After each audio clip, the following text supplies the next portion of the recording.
Diawali dengan latar di daerah pegunungan Troll, kita akan diperkenalkan dengan keluarga Tiedemann yang memiliki hobi untuk berpetualang di alam. Mereka adalah Nora Tiedemann dan Tobias Tiedemann yang telah lama tinggal di pegunungan Troll. Saat ini di hadapan mereka adalah puncak Troll, yang menurut dongeng, puncak tersebut adalah wujud dari makhluk bernama Troll yang dikutuk menjadi batu akibat mereka yang lupa waktu pada saat acara pernikahan. Nora yang sudah remaja gak mempercayai dongeng tersebut, namun Nora diminta percaya agar bisa melihatnya. Dan benar saja, ketika melihat dengan tenang menggunakan hatinya, Nora melihat wujud makhluk tersebut. Dan ini dia film Troll 2022. 20 tahun kemudian, tempatnya di pantai bagian barat Norwegia. Kini Nora telah tumbuh menjadi seorang profesor penggali fosil, yang mana ia telah menghabiskan waktu selama 6 bulan untuk mencari fosil.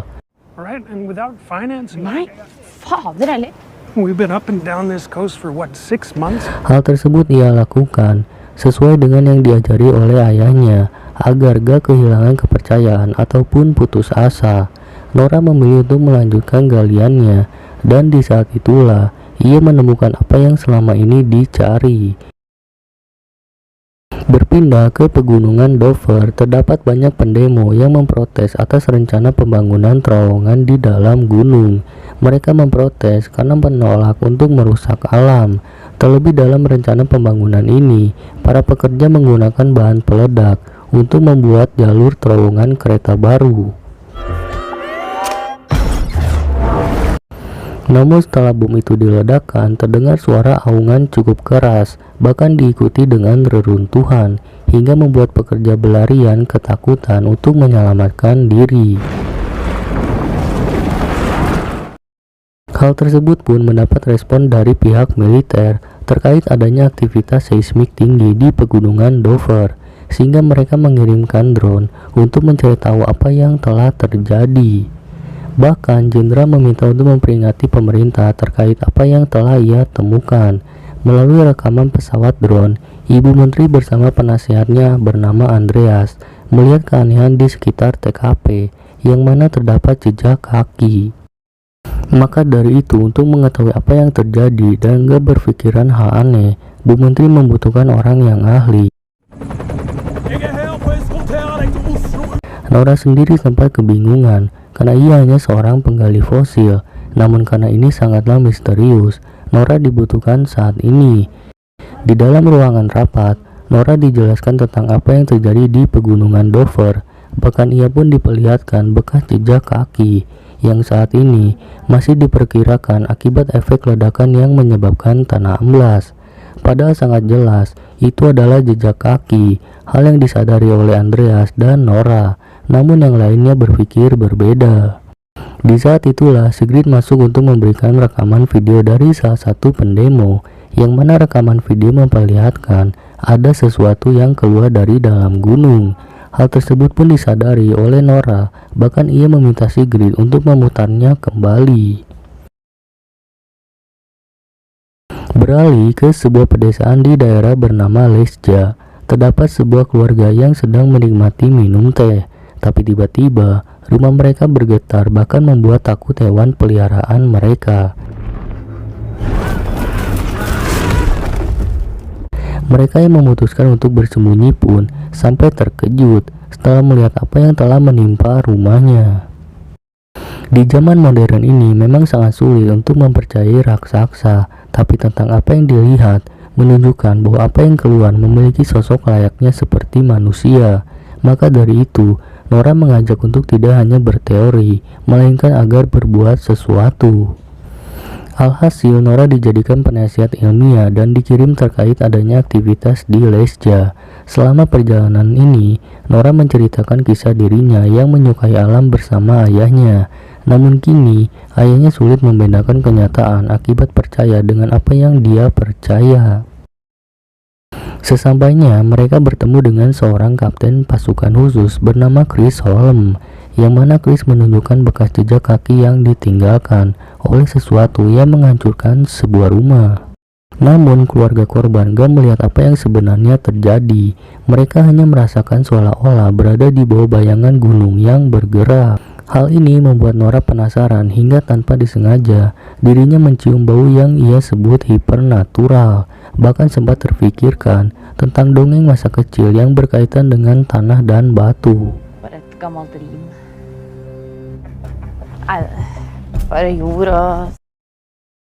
Maka dari itu, Nora pergi ke tempat di mana jejak kaki itu menghilang. Di sana ia berpikir bahwa sesuatu yang besar itu dapat berkamuflase, hingga membuatnya terfikirkan untuk menemui seseorang.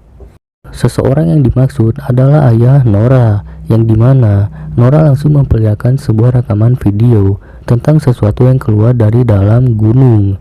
Ternyata hal serupa pernah terjadi pada tahun 1943, yang dimana terjadinya penghentian pembangunan rel kereta akibat sesuatu yang keluar dari dalam gunung. Tobias merupakan orang yang sangat mengenali pegunungan di mana ia tinggal. Maka dari itu, Nora mendatangi ayahnya berharap dapat menemukan jawaban. Tapi ia berpesan untuk gak berhayal ataupun mendongeng, karena diketahui Tobias sangat mempercayai adanya makhluk bernama troll yang pernah tinggal. Nora sulit mempercayai itu karena selama ini fosil makhluk tersebut gak pernah ditemukan.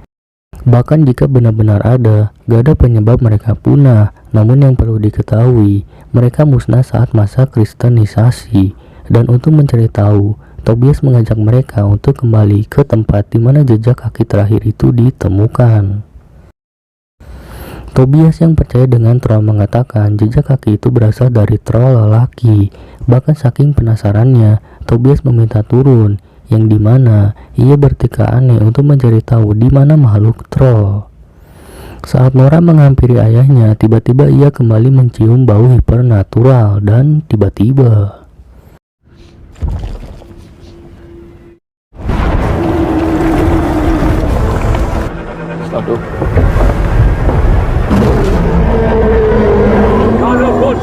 sesosok makhluk yang selama ini dipercaya oleh Tobias ternyata benar-benar ada. Melalui siaran video itulah pemerintah mengetahui jawaban dari penyebab apa yang telah terjadi.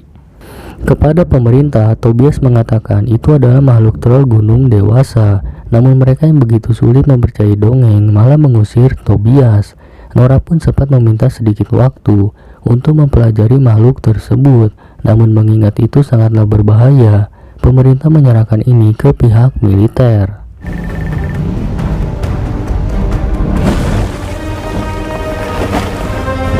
Nora yang memutuskan ikut bersama ayahnya pergi ke tempat di mana troll itu ditemukan. Di sana berbagai alat tempur modern telah disiapkan untuk memusnahkan makhluk tersebut. Diketahui, menurut dongeng, troll terbuat dari tanah dan batu, memiliki jantung bersalju dan tulang es beku.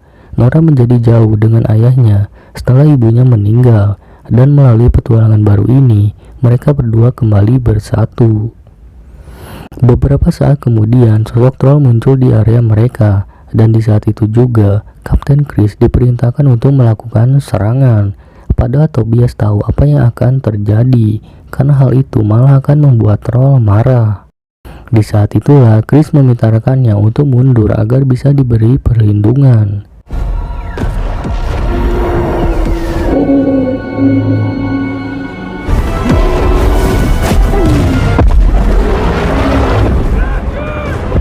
Mereka yang berpikir itu berhasil, ternyata troll sangatlah kuat, bahkan senjata modern pun gak mempan. Di saat itulah seseorang sempat berdoa, namun apa daya, makhluk troll malah melahap dirinya. Hal tersebut membuat yang lain takut, tapi berbeda dengan Tobias yang bersikap tenang. Ia malah membuat makhluk troll menjadi tenang, bahkan sempat berusaha berkomunikasi. Sialnya, tiba-tiba salah satu senjata kembali menembak, yang tanpa disadari kembali membuat troll marah. Alhasil Tobias pun terlempar hingga membuat dirinya terluka parah. Tapi menariknya, troll malah pergi gitu aja setelah melihat Tobias. Dan di detik-detik terakhir hidupnya, Tobias meminta Nora untuk percaya dan mengatakan perkataan terakhir tentang raja, rumah, dan istana. Teringat pesan terakhir ayahnya, Nora mencari tahu apa yang dimaksud. Bahkan ia membayangkan kebenaran tentang dongeng. Maka dari itu, Nora mengajak mereka berdua sedikit mempelajari dongeng dari ayahnya, sehingga di saat itu juga ia menemukan sebuah rencana. Yang dimana menurut mitos, troll membenci lonceng gereja, bahkan sempat melemparinya. Maka dari itu, Kapten Chris berencana untuk menggunakan rencana yang gak biasa, karena dengan senjata modern, troll sulit untuk dikalahkan.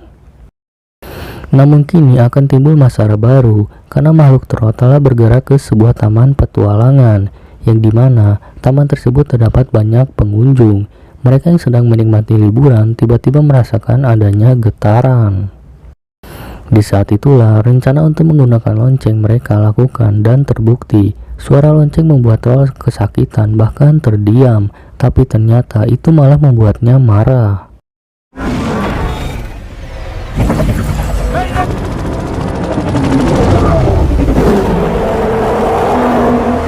Gak disangka apa yang direncanakan malah menyebabkan bahaya, tapi anehnya troll melindungi seorang anak kecil dan setelah itu ia pergi gitu aja. Melihat dari arah jejak kaki, troll ternyata mengarah menuju ibu kota, dan media pun telah menyiarkan tentang adanya makhluk raksasa ini. Dengan kegagalan rencana lonceng itulah Nora dipulangkan, tapi bagi Chris, mereka telah salah menilai seseorang. Ia pun bersedia membantu jika dibutuhkan. Dan untuk menghindari kemungkinan hal buruk, pemerintah mengevakuasi seluruh penduduk ibu kota. Mereka gak mau kehilangan lebih banyak orang, mengingat upaya yang telah dilakukan gagal. Maka dari itu, pemerintah memutuskan untuk melawan makhluk troll dengan menggunakan senjata modern kembali. Hal ini pun membuat Andreas memutuskan untuk mengundurkan diri dari pekerjaannya. Di saat itulah, Nora teringat perkataan Sinding yang selalu dikatakan ayahnya.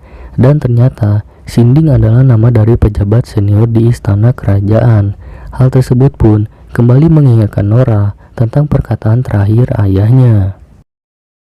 Sehingga mereka memutuskan untuk ke istana kerajaan. Walaupun awalnya mereka dilarang masuk oleh petugas keamanan, tapi untungnya Sinding mengizinkan mereka untuk masuk. Sinding ternyata mengenali Tobias, bahkan ia menghormatinya, dan saat ini ia membawa mereka ke suatu tempat yang dimana istana kerajaan ini ternyata dibangun di atas rumah raja lain. Tapi yang perlu diketahui, Sindinglah orang yang telah merusak hidup Tobias setelah menemukan rumah raja troll di bawah istananya. Troll dihabisi selama masa kristenisasi di Norwegia akibat tak sesuai dengan keyakinan baru. Namun salah satu anak raja troll diselamatkan ke dalam pegunungan Dover. Hal itu membuat Nora percaya perkataan ayahnya bahwa raja ingin kembali ke istananya. Di saat itulah Nora gak sengaja menyenari tulang troll hingga membuat dirinya teringat bahwa selama ini troll gak terkena sinar matahari secara langsung. Sementara itu, troll telah tiba di ibu kota, dan di saat itu juga mereka semua menyerangnya.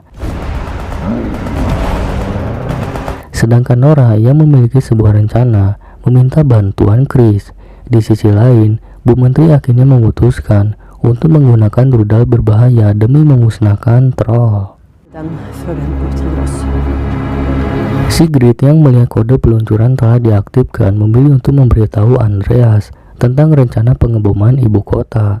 Mendengar itu, Andreas meminta Sigrid untuk mengulur waktu dengan cara meretas sistem, karena ia membutuhkan waktu dalam menjalankan rencana bersama Nora.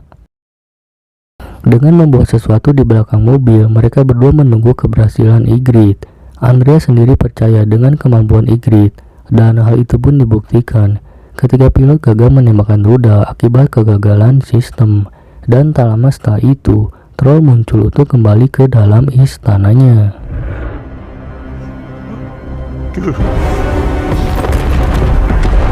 Melihat itu, Nora pun langsung melaju ke arah troll.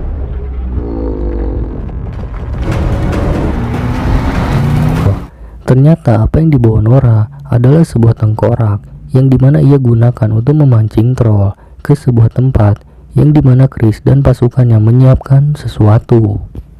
Namun gak disengaja Nora menjatuhkan tengkorak troll yang disadari olehnya kemungkinan rencananya akan gagal. Terlihat troll memang mengejar tengkorak, namun gak disengaja ketika melihat ketampanan dirinya, troll malah menjatuhkan tengkoraknya. Alhasil troll itu pun marah dan memilih untuk mengejar Nora. Party time.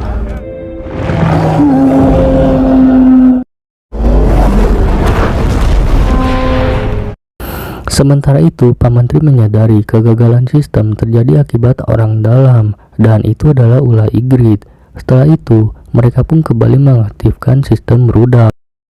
Nora telah sampai di tujuan, namun ia harus menghadapi masalah.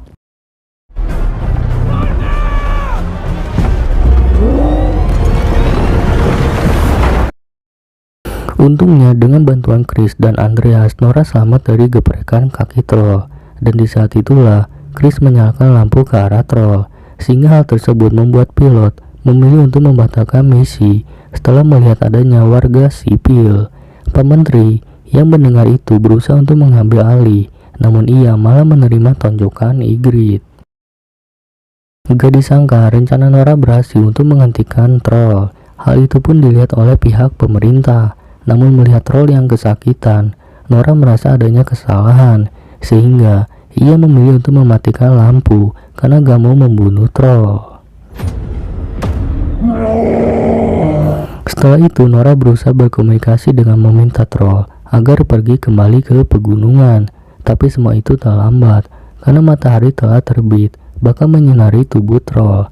Karena diketahui troll akan menghilang bila terkena sinar matahari.